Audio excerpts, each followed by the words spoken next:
ఓం శ్రీమాత్రే నమః. అందరికీ నమస్కారం అండి. ఈరోజైతే గురు పౌర్ణమి పూజ కోసం పూజా సామాగ్రి అయితే చూపిస్తున్నాను. మనం గురు పౌర్ణమి పూజ ఎలా చేసుకోవాలో ఆల్రెడీ వీడియో అయితే అప్లోడ్ చేశాను. ఇప్పటి వరకు చూడకపోతే చూడండి. ఈరోజు పూజ విధానం కాకుండా సామాగ్రి ఏంటి కావాలో ముందు రోజే మనం సిద్ధం చేసుకుంటే పూజ అయితే సింపుల్గా చేసుకోవచ్చు. ముందుగా మనం ఒక ఆసనం పీటను తీసుకోవాలి స్వామివారిని పెట్టుకోవడానికి. అదేవిధంగా ఒక క్లాత్ పైన పరవడానికి ఒక క్లాత్, ఇది పసుపు రంగు అయితే మంచిది. ఎందుకంటే గురువుకి సంబంధించి పసుపు రంగువి పెడతారనమాట. అన్నీ కూడా శనగలు దానం ఇవ్వడం ఇవన్నీ కూడా గురువుకి సంబంధించి పసుపు రంగు పెడతారు. మీ దగ్గర ఏ గురువు ఫోటో ఉంటే ఆ గురువు ఫోటో కానీ విగ్రహం కానీ తీసుకోవాలి. ముందుగా విఘ్నేశ్వరుని ఏ పూజకైనా ఆరాధిస్తాం కనుక విఘ్నేశ్వరుని ఫోటో కానీ విగ్రహం కానీ పెట్టుకోవాలి. ఇక్కడ స్వామివారికి వేయడానికి మాలలు ఏమైనా ఉంటే మాలలు కూడా పెట్టుకోండి, లేకపోయినా పర్వాలేదు, ఉంటే పెట్టుకోండి. తర్వాత మనం కూర్చోడానికి ఒక క్లాత్ తీసుకోవాలి. తర్వాత పూజా సామాగ్రి అంతా కూడా తీసుకోవాలన్నమాట. దీపారాధనకి, అదేవిధంగా మంగళహారతి ఇవ్వడానికి, ధూపం చూపించడానికి, అగరబత్తికి అన్నీ కూడా తీసుకొని తోముకొని క్లీన్గా పెట్టుకోవాలి. నెయ్యి కూడా తీసుకోవాలి దీపారాధన కోసం.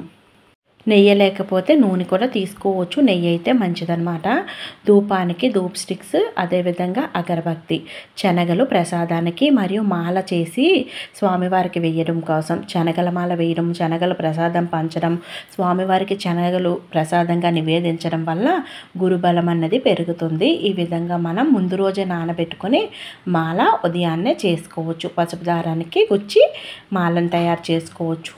మంగళహారతికి హారతి కర్పూరము, అభిషేకానికి తేనె. అభిషేకం చేస్తాను అనుకునే వాళ్ళు ఏ ద్రవ్యాలున్నా చేసుకోవచ్చు అన్నమాట. పసుపు రంగు ఒత్తులు దీపారాధన కోసం, అదేవిధంగా సువాసన భరితంగా ఉండడం కోసం జవ్వాది ఉంటే జవ్వాది తీసుకోండి. పటిక బెల్లం విఘ్నేశ్వరునికి నివేదించడం కోసం. అదేవిధంగా ఇక్కడ పుస్తకాలు ఉన్నాయి కదా మనకి, అష్టోత్తరాలు చదువుకోవడం కోసం ఇవన్నీ ఏ బుక్స్ ఉంటే ఆ బుక్స్ తీసుకోండి.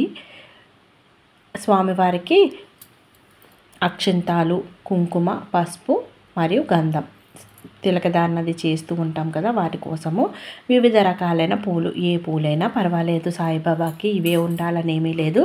పూలమాల వీలైతే పూలమాల. తర్వాత విఘ్నేశ్వరునికి కొంచెం గరికి కూడా తీసుకున్నాను, ఉంటే తీసుకోవచ్చు. తర్వాత ధూపాని కోసం మంచిగా స్వామివారికి ఏంటంటే విభూది సమర్పిస్తూ ఉంటామన్నమాట. అందుకని విభూది, వివిధ రకాల పళ్ళు, నివేదన ఏమి చేద్దామనుకుంటున్నారో ప్రసాదం, ఆ ప్రసాదాలు తీసుకోవచ్చు. ప్రసాదాలు ఏవీ లేకపోయినా శనగలను ఒక్కదాన్ని కూడా పెట్టి మనం పూజ అయితే చేసుకోవచ్చు. తాంబూలానికి పళ్ళు, ఏమన్నా పళ్ళు ఉంటే పెట్టుకోవచ్చు.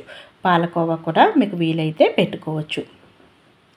ఇక అభిషేకం కోసం వివిధ రకాలైన ద్రవ్యాలు తీసుకోవచ్చు అని చెప్పాను కదా. ఆవు పాలు, ఆవు నెయ్యి, ఆవు పెరుగు, ఇవన్నీ కూడా తీసుకొని బాబాకి అభిషేకం అయితే ఆచరించవచ్చు.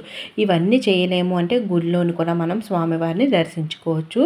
ఈ పూజా సామాగ్రి ఉంటే సింపుల్గా మనం ఇంట్లోనే ముందు రోజే పెట్టుకుంటే ఒక అరగంటలో పూజ అయితే చేసుకోవచ్చు. ఈ వీడియో నచ్చితే లైక్ చేసి షేర్ చేయండి. మరొక మంచి వీడియోతో మళ్ళీ కలుద్దాం.